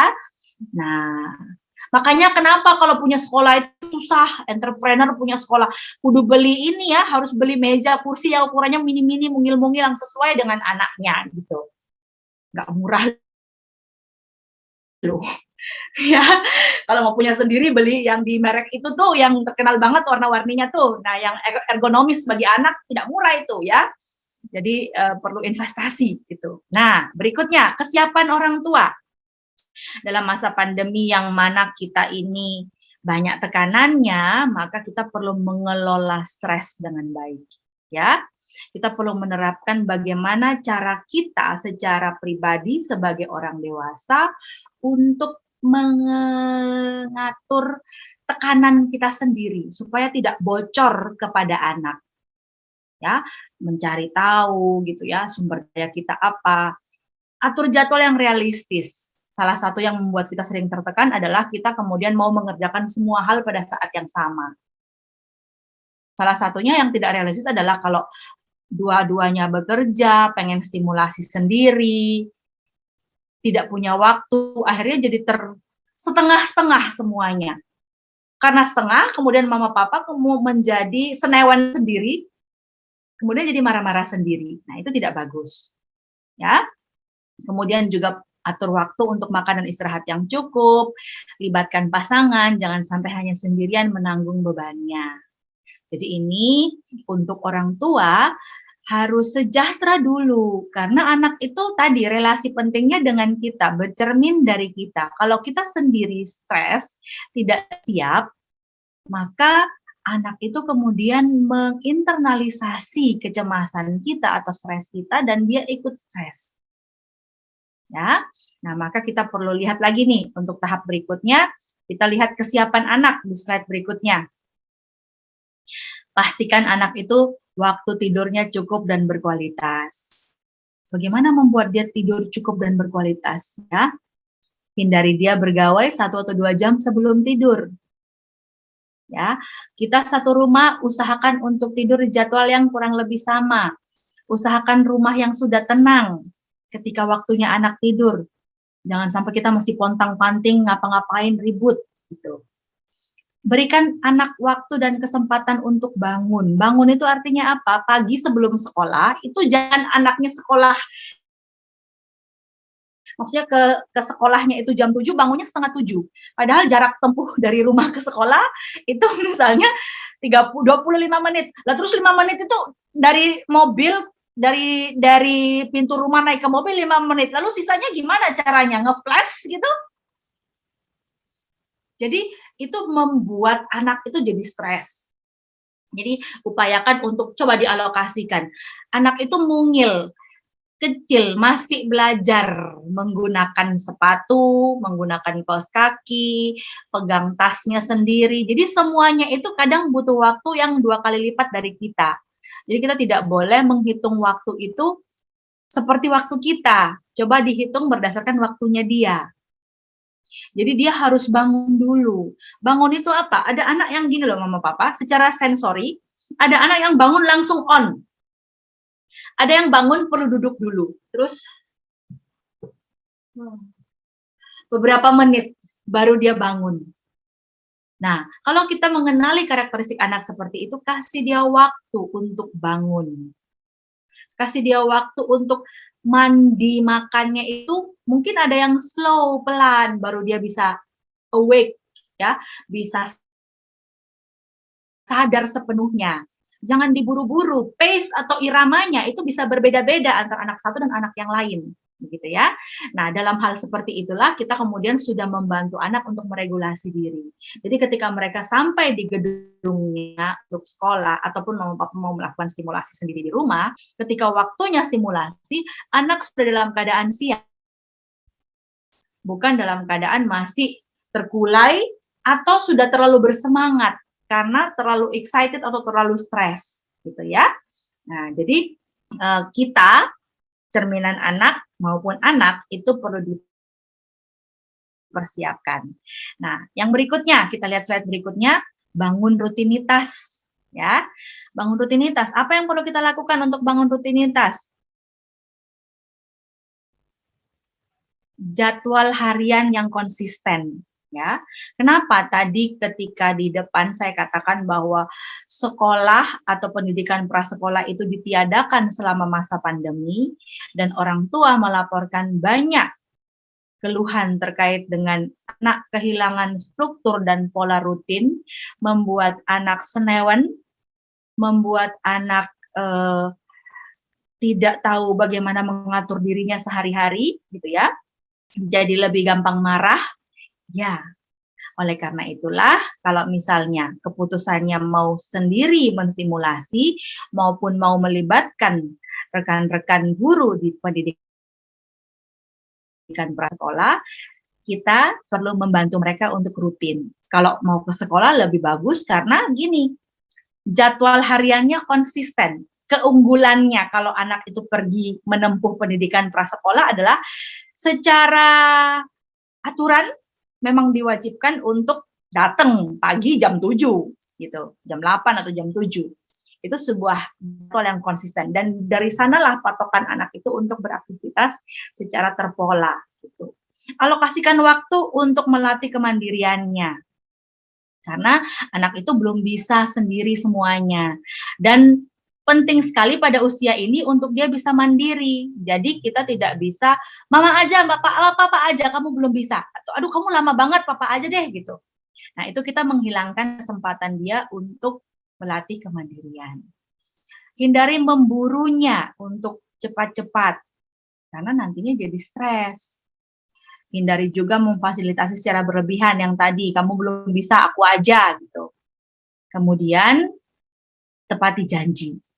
Kenapa? Karena gini, kalau kita sering ingkar janji sama anak, kan anak itu kemudian merasa tidak aman, tidak konsisten jam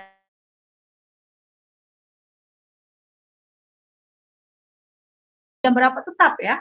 Rutin tetap bangun jam berapa, kemudian mandi, makan, ke sekolah, pulang apalagi yang harus dilakukan lebih dulu, cuci kaki, cuci tangan, tidur siang. Kalau rutin, maka ada ritme tubuh yang terregulasi dengan baik dan menghindarkan anak itu dari emosi yang tidak perlu, emosi-emosi negatif misalnya marah gitu ya, frustrasi gitu. Oke, yang berikutnya, yang terakhir adalah memotivasi anak untuk belajar. Sebagai motivator di proses pendidikan prasekolah ini, yang kita lakukan adalah pertama, yuk kita lihat slide berikutnya. Konsekuensi positif. Kita akan mencari dan menerapkan konsekuensi positif pada perilaku anak. Konsekuensi positif itu bisa berupa pujian, bisa berupa pelukan, bisa berupa senyum lebar, tepuk tangan, bisa berupa hadiah gitu. Ya, oleh karena itu kita sering melihat, oh kalau guru di sekolah itu kok ceria-ceria ya. Wow, hebat gitu, kamu luar biasa gitu. Nah, mama papa kadang suka gitu, aku nggak bisa Miss kayak gitu. Susah aku kalau kayak gitu. Iya, oke, mari kita belajar bagaimana supaya bisa sosok atau figur yang menghadirkan konsekuensi positif itu bagi anak. Sehingga kenapa? Anak itu perlu sekali mendapatkan konsekuensi positif. Karena konsekuensi positif itu adalah validasi, adalah pengakuan atas kebisaan atau kemampuan mereka. Yang kalau kita menerapkan target atau standar perilaku yang pas, ya, yang saya tulis di bawah ini, standar perilakunya itu harus pas, jangan terlalu tinggi. Karena kalau terlalu tinggi, maka kita tidak kunjung mengakui atau memvalidasi. Ketika kita tidak kunjung memvalidasi, maka dia jadi salah-salah terus, jadi kurang-kurang terus. Itu akan menurunkan motivasi anak untuk belajar. Menurunkan motivasi dia untuk ingin tahu ini dan itu. Ya, jadi penting sekali untuk kita mengenali apa sih yang bisa kita berikan kepada anak ini, apa sih yang dia sukai menjadi konsekuensi positif bagi dia. Ini ada bahasanya tersendiri lagi nih, sayangnya kita nih waktunya sekarang saat ini ya cuma segini, nanti lain kali kalau ada kesempatan lebih kita akan bahas lebih lanjut lagi ya, masing-masing detailnya gitu. Nah, oke. Jadi dengan kita memperhatikan langkah-langkah tadi, maka kita akan sampai pada tadi tuh, slide tadi sudah dipencet tuh, next. Di mana anak itu bisa berterima kasih kepada kita karena sudah mempersiapkan dia jauh-jauh hari sebelumnya. Jadi sekolah itu bukan tentang umur 7 tahun terus tiba-tiba masuk sekolah ya, bukan. Tapi ada masa-masa sebelumnya yang harus disiapkan juga. Ada yang mau melakukan sendiri, ada yang mau menggandeng pendidikan prasekolah, ya. Masing-masing kebutuhan orang tua beda-beda. Jadi mari kita refleksikan sendiri-sendiri, kita coba diskusikan kemungkinannya bagaimana sebelum mengambil keputusan, ya. Rekan-rekan yang di Palembang bisa diskusi lebih detail dengan Miss Nabila dan Bu Olive untuk bagaimana nih langkah selanjutnya gitu ya. Nanti saya serahkan kembali ke Miss Nabila dan Bu Olive. Oke? Baik. Untuk hari ini kurang lebih seperti itu dulu ya yang bisa saya bagikan ya. Semoga bermanfaat ya bagi mama papa semua, dan ingat bahwa kita tidak sendirian ya. Kita nih dengan kehadiran kita aja hari ini bersama-sama di sesi ini sudah menunjukkan bahwa kita bisa mengatasi ini bersama-sama. Oke, terima kasih semuanya. Selamat siang. Bu Olive dan Bu Nabila. Oke. Oke, terima kasih Bu Sherly untuk sharingnya. Bagus banget. Bener. Termasuk Miss Nabila juga sudah take note, ini udah berapa banyak nih, udah sebagai guru juga banyak belajar, oh ternyata fungsi kita di bagian ini nih, bener loh. Iya, iya. Selama ini mungkin kita kurang memahami sebenarnya mappingnya ini seperti apa sih fungsi Bener. dari orang tua, fungsi dari anak, sehingga kadang-kadang itu dalam menjalankan fungsi itu bisa tumpang tindih. Benar. Dan akhirnya saat ada lag di sana bisa muncul tadi tadi sempat disinggung oleh Bu Sherly, parent sama guru bisa gontok-gontokan juga. Iya, iya benar. Dan dengan penjelasan hari ini, jujur ya Ibu Sherly, kita jadi sebagai tenaga pengajar sebenarnya mungkin ada beberapa yang disampaikan sudah kita lakukan, tapi kita tidak mengerti peran kita sebagaimana nih, arah posisinya tuh gimana. Ternyata kita adalah sebagai memberikan stimulus untuk intelektual, untuk akademik anak-anak usia dini, terus sejaga secara personal mereka dan sosial emosional. Kadang mungkin bagi anak, bagi kita nggak terlalu berat ya, nggak terlalu penting. Kamu hari ini bawa apa? Tapi bagi anak itu mengajarkan sebuah empati, ya sama mengerti perasaan teman. Mungkin kalau ada anak yang nggak bawa apa-apa akan muncul membangkitkan anak untuk ini punya aku aja yuk sama-sama. Mungkin Bisa akan berbagi, ada reaksi seperti itu. Nah mungkin kita lebih memetakan what should we do ya dalam pendidikan sebenarnya hari ini. Nah, jadi karena berhubung kita sendiri tuh udah jadi banyak poin yang dicatat di sini, mungkin ada bagusnya juga ya kalau untuk papa mama yang mengikuti webinar pada hari ini, kalau mau mencatat ya pertanyaannya atau boleh nggak sih kalau misalnya kita dinyalakan aja disampaikan secara langsung? Boleh, lebih Boleh. interaktif ya Lebih mungkin interaktif ya. langsung ya. Mama dan papa Boleh, enggak atau yang mau masih melalui fitur chat juga nggak apa-apa Boleh, sih. boleh. Chatting Boleh. juga boleh. Ya. Jadi Atau secara langsung gitu ya. waktu kita mungkin hanya tinggal 20 menit, dimanfaatkan sebaik-baiknya untuk bertanya dengan Ibu Shirley. Nah, ada satu hal yang sangat menarik perhatian saya di sini ya. Nah, apa itu? Tadi ada satu poin, jangan sampai pengalaman belajar itu menjadi pengalaman yang traumatis. Wah, bener. Yang menimbulkan kesan nggak enak. Sampai lihat pensil tadi sempat Lihat disebutkan pensil. jadi wah, menimbulkan kesan yang beruntut ya. Ya, dan ternyata memang ini yang dialami oleh banyak orang tua, termasuk diri sendiri. Ya, jadi memang benar ya yang disampaikan oleh Ibu Shirley tadi ya. Mungkin bagi satu anak tertentu, momok bagi dia adalah melihat pensil. Waktu mamanya udah bilang, yuk, itu udah takut duluan gitu. Bener. Udah nangis duluan, padahal belum tahu nih mau ngapain. Iya. Tapi begitu lihat pensil udah langsung Nggak nangis enak duluan. ya, bener. Ada lagi yang mungkin mamanya panggil, yuk duduk di sini, dia udah takut duluan nih. Bener. Aduh, mama pegang buku, mau nanya apa gitu ya. Iya, Jadi bener, udah bener. langsung hal-hal yang seperti padahal mungkin hanya sekedar ini buku cerita, mama mau bacain kamu buku, tapi melihat benda tertentu itu sudah menimbulkan pengalaman yang traumatis.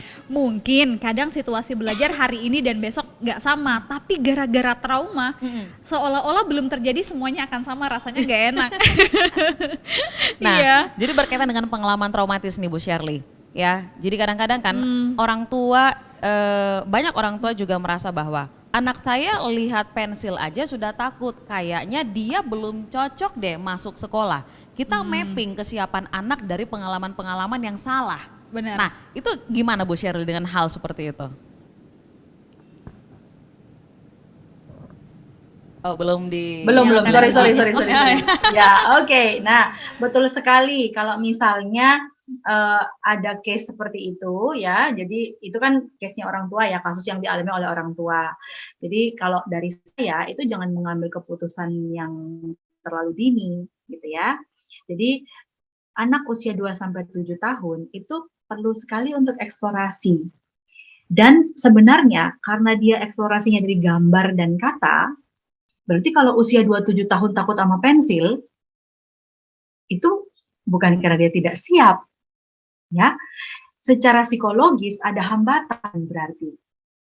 Ya, memang akhirnya menjadi tidak siap secara psikologis, ya.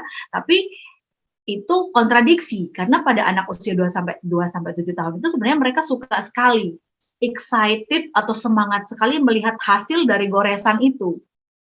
Membentuk apa gitu ya. Sehingga jangan buru-buru mengambil keputusan, tapi ya itu tadi, jangan sampai kita mengambil keputusan karena kita lack atau kurang pengetahuan. Bahwa pengetahuan dasarnya adalah anak umur segitu itu sangat tertarik dengan pensil-pensilan, warna-warni, krayon, ya, membuat bentuk-bentuk dari itu, berbicara, berkata-kata, gitu. Sehingga kalau ada anak yang tadi takut sama alat tulis, kemudian tidak mau bicara, gitu, diam aja, itu berarti kalau dari dasar pengetahuan kita harus dicek, harus diperiksa. Tadi kita mapping kembali, sejak kapan awalnya dia memegang itu ketika apa, bagaimana respon atau reaksi orang-orang di sekelilingnya. Jangan sampai kita kemudian berakhir dengan, oh ternyata ada pengalaman traumatis. Gitu. Ya, jadi kita harus cek dulu nih, jangan buru-buru mengambil keputusan. Oke, ada satu pengalaman ya, ada satu pengalaman. Mumpung hari ini bisa ngobrol sama Bu Shirley, saya tuh jadi pengen nanya. Ada satu pengalaman, jadi ada seorang anak ya, secara usia dia itu umurnya sekitar 8 tahun ya, 8 tahun. Nah, kemudian anak ini bagi orang tuanya itu dianggap bahwa dia terlambat perkembangannya dibanding teman-teman atau saudara-saudara yang seusia dia. Maka akhirnya orang tuanya berinisiatif untuk minta supaya Miss Olive bisa nggak ajar anak saya nyanyi. Jadi seperti les vokal gitu ya. Dan saya bilang oke, boleh gitu kan. Dan waktu dikasih materi nyanyi dan sebagainya, anaknya bisa nyanyi dengan sangat bagus. Vibrasinya keluar, teknik-teknik yang begitu advance bisa keluar. Sementara di luar aktivitas nyanyi, orang tua merasa anak saya sangat terlambat. Kemudian, kemudian saya ngobrol-ngobrol lah sama orang tuanya. Emang dulu kenapa sih mam gitu kan? Kenapa sih sampai merasa bahwa anak ini terlambat gitu? Kayaknya dulu ya, kayaknya dulu. Jadi ini mapping dari orang tua ya. Kayaknya dulu karena waktu dia masih kecil, saya sangat sibuk bekerja. Saya tinggalkan anak saya dengan neneknya di rumah. Dan nenek itu mencoba supaya anak selalu nyaman. Kalau bisa jangan menangis. Baru buka suara dikit dikasih susu supaya langsung tidur lagi. Jadi naluri nenek itu pengen cucunya nyaman ya. Tapi bagi si mama merasa bahwa ada lag di situ. Waktu orang tua sibuk bekerja, dijaga oleh nenek, kemudian kurang stimulasi sehingga pada anak usia ini sepertinya dia kurang. Tapi pertanyaan bagi saya, tapi kenapa dia nyanyinya begitu bagus ya? Memang saya bukan kompetensinya di dunia yang seperti yang Ibu Shirley ya. Nah makanya mungkin kasus ini tuh jadi men-trigger saya pengen nanya gitu jadinya. Kenapa ya? Kok untuk yang seperti membaca, jadi membaca dia nggak bisa. Jadi dia belajar lagu dari dia mendengar. Dan kebetulan bahasa Inggrisnya bagus banget. Dan waktu dia menyanyi sangat luar biasa. Nggak ada yang tahu dia itu masih sulit membaca untuk di usianya. Nah ini kayak gini gimana sih Bu Shirley? Apa benar karena kemarin tinggal sama neneknya, kurang stimulasi yang benar dan sebagainya sampai akhirnya mempengaruhi waktu dia masuk pada usia sekolah tadi itu ya? Oh berarti yang menjadi alasan dia tidak sama ya speednya sama teman-teman seusianya kayak gitu. Itu mapping hasil dari orang tuanya. Gimana Bu Shirley dari pandangan pakar seperti ini? Dari pandangan Oke, ya. Nah kalau kasus kayak gini coba kita lihat tadi sudah sempat saya singgung bahwa penampilan ya performance seorang anak itu dipengaruhi oleh bawaan lahirnya ya dan oleh pengaruh lingkungan atau stimulasi dari orang-orang di sekitarnya gitu. Kalau misalnya ada preferensi khusus atau ada kesukaan khusus pada bidang tertentu, kita tidak boleh exclude atau tidak boleh kayak mengeluarkan aspek misalnya secara genetika, ya misalnya ada faktor turunan dari kedua orang tuanya kah yang memang suka atau berminat di bidang itu, di bidang tarik suara misalnya. Kemudian kita juga harus mempertimbangkan faktor yang kedua yaitu pengaruh lingkungan. Bisa jadi juga dalam proses kehidupan awalnya sampai dengan dia usia 8 tahun, pada bidang atau aspek yang sifatnya akademis, orang tua tidak banyak melatih atau tidak banyak menstimulasi. Tapi banyak memperdengarkan dia lagu, mendengarkan dia musik, atau mungkin dalam keluarga mereka ada contoh atau role model yang bermusik atau ada di bidang tarik suara, bisa juga.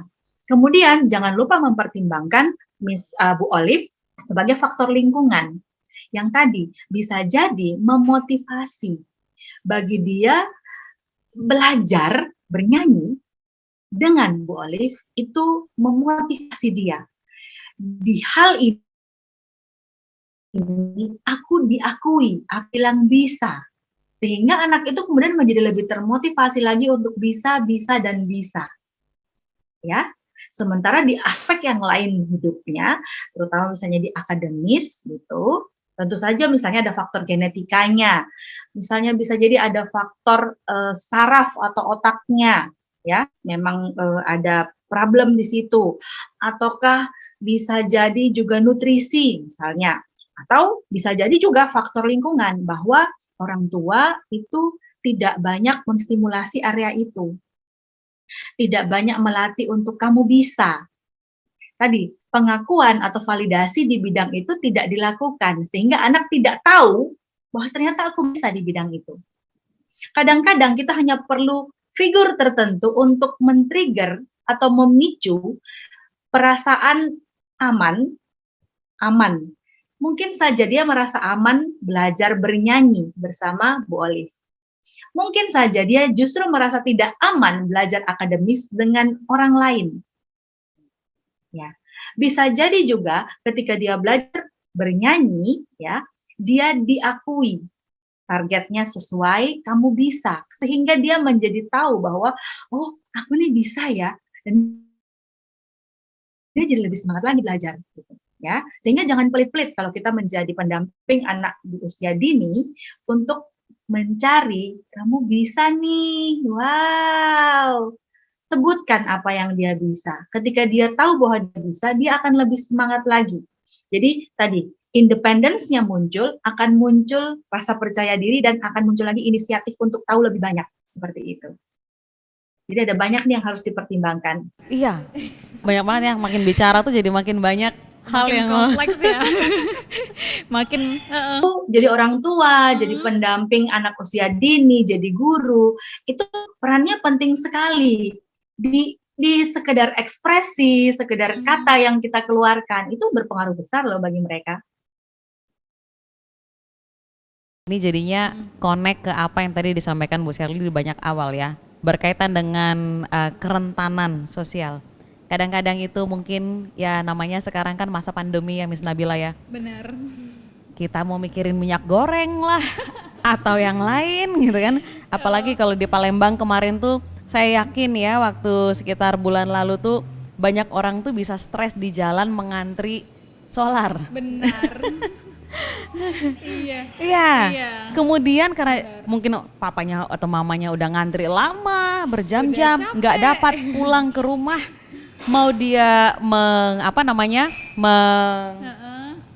muji anak itu kayaknya udah susah banget kan. Anaknya baru datang, "Mama, aku tadi bentar dulu." Jadinya untuk mau memuji itu jadinya susah gitu ya. Kayak gitu. Kalau guru gimana Miss Nabila? Nah, kita juga termasuk sih sebagai peran dari orang tua, kita peran guru pun ya juga kadang ada di posisi sebagai orang tua ya, apalagi yang melewati masa seperti itu. Cuma kita sudah butuh menyamakan komitmen nih sama-sama tim guru ketika ketemu anak, apapun yang kalian bawa. Hai, good morning. Auto deh kalau ketemu anak, jadi situasinya harus cheerful kayak fun sama anak-anak, karena kami tahu anak sampai ke sekolah hatinya mesti bahagia supaya apa yang kita kasih, apa yang kita mau tanam bisa take and give, saling interact lah sama satu sama lain antara siswa dan guru. Jadi kita harus mesti ketemu anak harus fun, happy, kayak mesti lupain pasal minyak goreng, solar, lupain dulu deh. Oke Ibu Sherly. Nah, pembahasan hari ini buat saya secara pribadi itu sangat bagus banget ya. Benar. Sebagai seorang orang tua dan juga buat kita semua tentunya yang di dalam dunia pendidikan. Iya. Dan harapannya sih buat papa mama yang sudah mengikuti acara webinar pada sore hari ini juga bisa menambah pengetahuan. Benar. Kemudian juga kalau memang ada hal yang sepertinya koreksi buat kita, saya pikir kita perlu ya untuk cukup humble mengakui ya memang saya kurang di bagian itu. Iya, Kadang-kadang tuh kita mencoba mencari pembenaran diri. Ya gimana saya mau muji anak saya? Kan banyak yang saya pikirin. benar. Oh ya Bu Sherly, benar nggak sebuah pemahaman, sepakat nggak nih kalau seandainya pendidikan itu antara tiga triangle-nya itu adalah teacher, siswa dan parents ya? Kadang ada ya mungkin kalau suatu saat ya seperti Ibu Olive lah, mama yang sedang bekerja ya.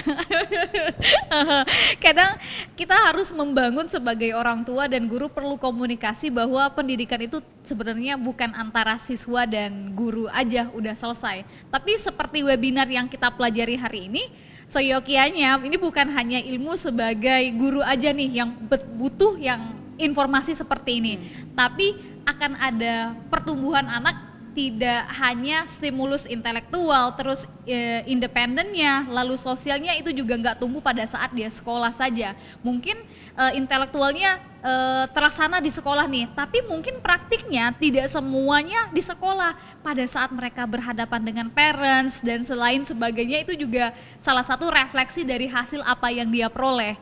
Nah, jadi mungkin kita harus membangkitkan atau mengeduket lagi ya parents supaya sepakat nih kalau pendidikan itu sifatnya 3 arah kayak gitu. gitu. Iya, betul sekali. Nya 3 yang sifatnya bergantung satu sama lain, jadi tidak bisa sendiri. Jadi bukan lagi yang namanya student center learning atau teacher center learning, ya harus bersambung, saling bekerja sama gitu. Tidak bisa satu sisi aja. Karena kalau gini, kasusnya gini, kalau misalnya satu sisi aja, biasanya orang-orang akan mengatakan, anak saya ADHD nih gitu. Sering loh kasusnya, anak saya ADHD, nggak bisa diam, nggak bisa dibilangi gitu. Tapi kalau ditelusuri lebih lanjut atau lebih jauh, kalau di sekolah kok enggak?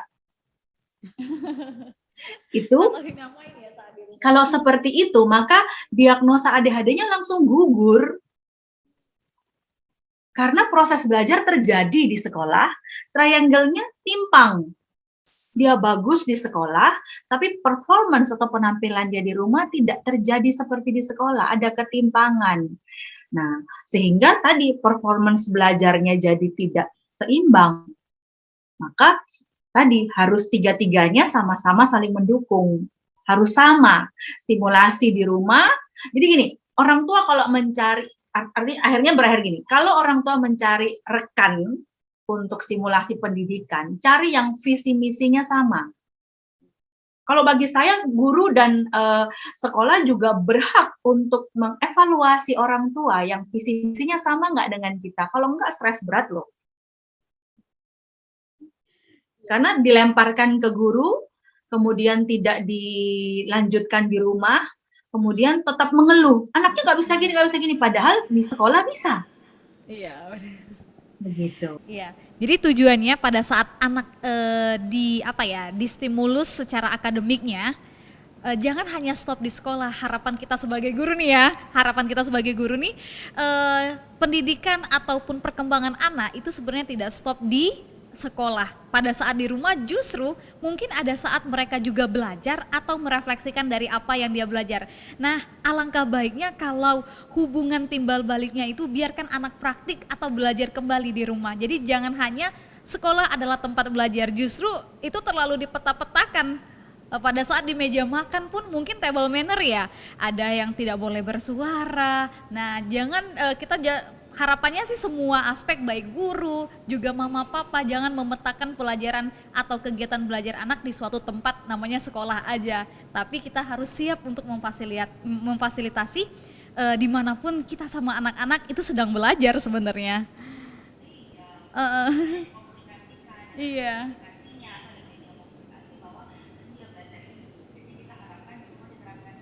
Iya, bener banget ya. Wah, makin seru ya. Mungkin pertanyaan kita berdua juga mewakili mama papa yang di sini ya. Mungkin ada mama papa yang mungkin berbeda pertanyaannya dari kita berdua hari ini. Silahkan, mungkin ada Mama Novianti, ada Mama Nadira, Papa Hidayatul Mahmuda. Mungkin ada yang ingin ditanyakan nih dari hasil bincang-bincang kita hari ini.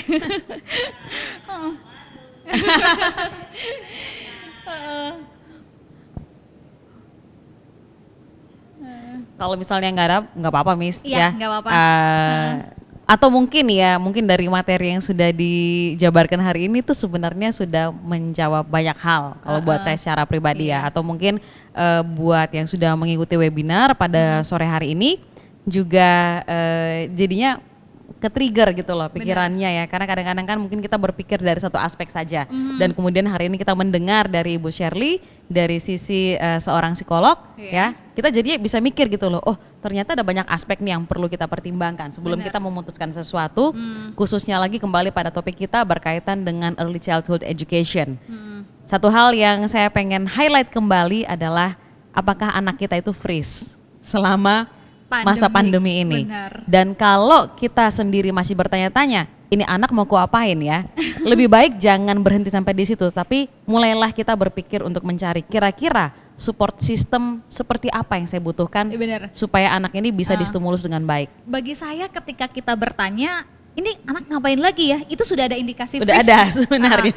Indikasi freeze. Kalau anak freeze, kalau kita nggak freeze kondisinya, kita udah tahu nih anak bakal ngapain dan apa hasilnya kayak gitu. Jadi sesungguhnya kita mengingatkan kembali bahwa pandemi bukan sebuah jadi alasan untuk perkembangan anak freeze. Iya dong. Karena sebenarnya memang mereka nggak freeze. Iya benar. Ya, jangan sampai kita yang mencoba memfreeze-kan sesuatu yang tidak bisa di-freeze. Cukuplah refrigerator yang bisa memfreeze-kan makanan.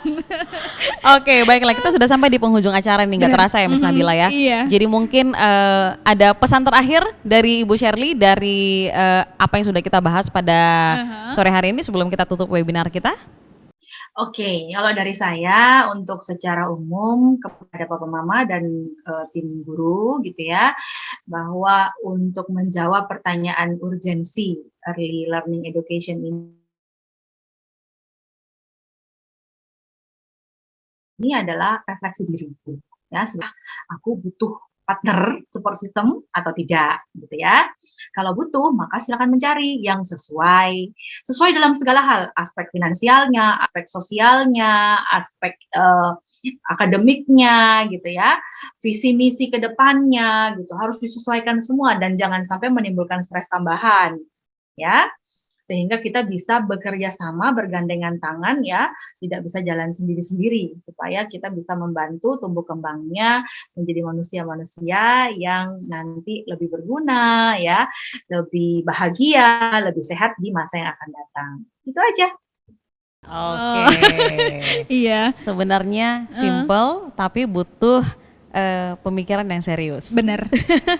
Jadi nggak banyak sih kalimatnya, satu paragraf aja. Cuma praktiknya itu butuh keseriusan antara hati juga tindakan, suasana hati perlu itu dijaga.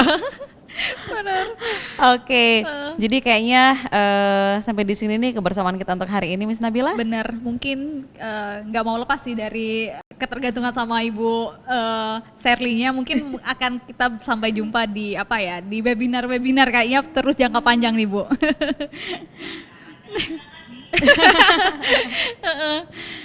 Iya. Oke, terima kasih Ibu Sherly dan Mama Papa yang sudah hadir dalam webinar ini. Semoga dan kita juga ya Ibu Olive ya, hari ini kita banyak belajar. Saya pun sebagai guru itu juga banyak belajar menamai tindakan apa yang sudah kita lakukan. Bagi saya Ibu Olive dan Mama dan Papa hari ini ya sudah banyak terinspirasi sama Ibu Sherly. Semoga kita ke depannya bisa melakukan dan mempraktekkan apa yang sudah kita peroleh hari ini. Sangat menginspirasi. Terima kasih Mama dan Papa hari ini sudah bergabung dalam webinar ini. Tentunya Ibu Sherly, terima kasih banyak atas kesempatan dan kesediaannya mau berbagi hari ini, menginspirasi warga Palembang, Medan, dari Surabaya sana. Iya. Oke, jadi kita selesai sampai di sini untuk webinar kita. Tapi pastinya untuk proses belajar itu akan terus berjalan ya. Dan kita harapkan pada materi-materi webinar yang akan datang, atau kalau misalnya kita kan juga sudah punya grup WA nih ya. Kalau misalnya ada usulan topik-topik lainnya yang pengen dibahas, boleh disampaikan ke pihak My School. Boleh. Siapa tahu kita bisa atur ya ke depannya untuk kita fasilitasi untuk bisa kita sama-sama berdiskusi karena perjalanan parenting ini saya bisa katakan never ending journey. Wah, never. Tidak pernah berakhir never ya been.